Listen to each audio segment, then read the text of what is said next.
El propósito de este laboratorio es que los estudiantes de Ingeniería de Sistema consoliden sus conocimientos teóricos sobre circuitos integrados, con un enfoque particular en el temporizador 555, en su configuración de multivibrador estable.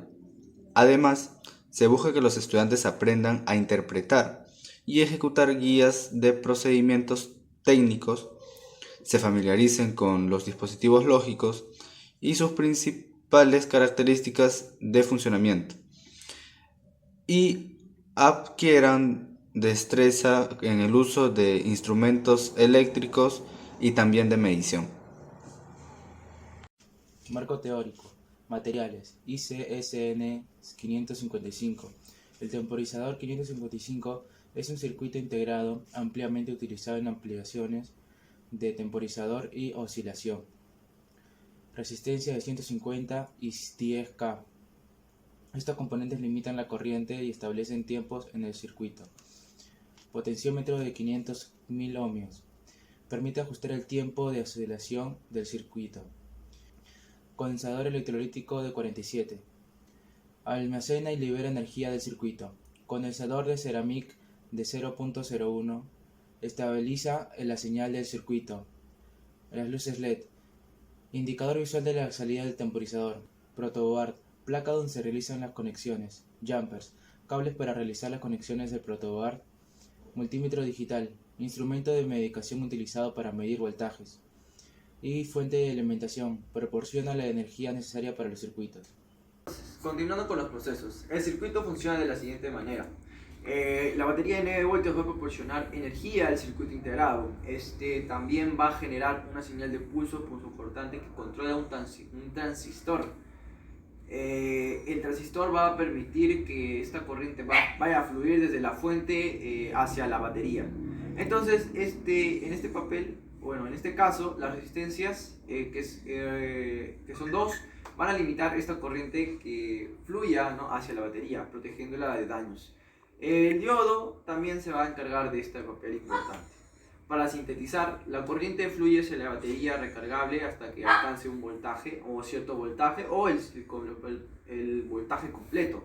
En ese momento el circuito integrado dejará de generar la señal de pulso, lo que corta el flujo de corriente hacia la batería. Para hacer esto hicimos un proceso de cálculo en el cual T1 es el tiempo en el que la salida, o sea que decir el tiempo de cuando el LED está apagado, y T2 es cuando el LED está encendido. Por ello nos creamos dos fórmulas, que sería T1 es igual a 0,693 por la resistencia número 1 y la resistencia número 2 por C1. Y el tiempo número 2, T2, que es igual a 0, al mismo 0,693 por la resistencia 2 por C1.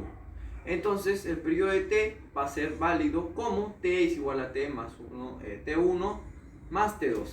En este caso podemos apreciar la tabla comparativa, que sería nuestra resistencia, el tiempo práctico, que sería T1, y el tiempo teórico, que sería T2.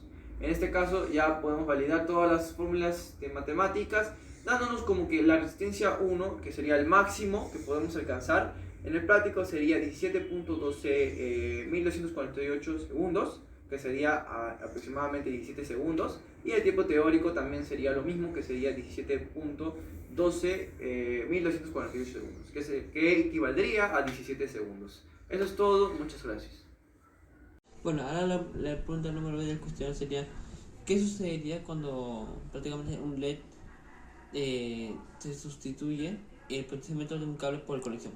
Bueno, lo que sería que si se sustituye el potenciómetro por un cable de conexión, se eliminará la resistencia invariable, lo que afectaría el tiempo de oscilación, y posiblemente el LED se mantendrá en un estado encendido o apagado sin oscilaciones.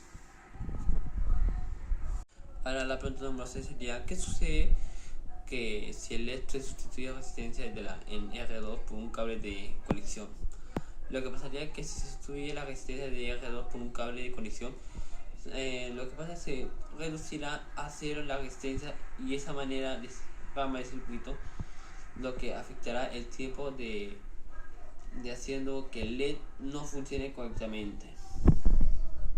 Ahora la pregunta número 6 sería: ¿qué sucede que si el LED se sustituye resistencia en R2 por un cable de conexión. Lo que pasaría es que si se sustituye la resistencia de R2 por un cable de conexión, lo que pasa es que reducirá a cero la resistencia y de esa manera desparrama el circuito, lo que afectará el tiempo de haciendo que el LED no funcione correctamente. De la pregunta número 10 cuestionario sería es continuamente cambiando entre sus dos estados. Lo que resulta es una señal de salida de onda cuadrada. Prácticamente el temporizador 555 en modo estable puede ser utilizado como oscilador para generar señales de reloj y también modularse en frecuencia y generadores de tono. Ahora seguiré con las observaciones. El montaje del circuito. Durante el montaje del circuito se observó que es crucial seguir el diagrama esquemático cuidadosamente para asegurar que todas las conexiones sean correctas. Cualquier error en la conexión puede llevar resultados no deseados o al que el circuito no funcione en absoluto. Medición de tiempo. Al medir los tiempos encendido y apagado de LED, se notaron pequeñas desviaciones entre el tema de los valores teóricos y prácticos. Esta diferencia puede ser atribuida a la tolerancia de los componentes y la condición de prueba.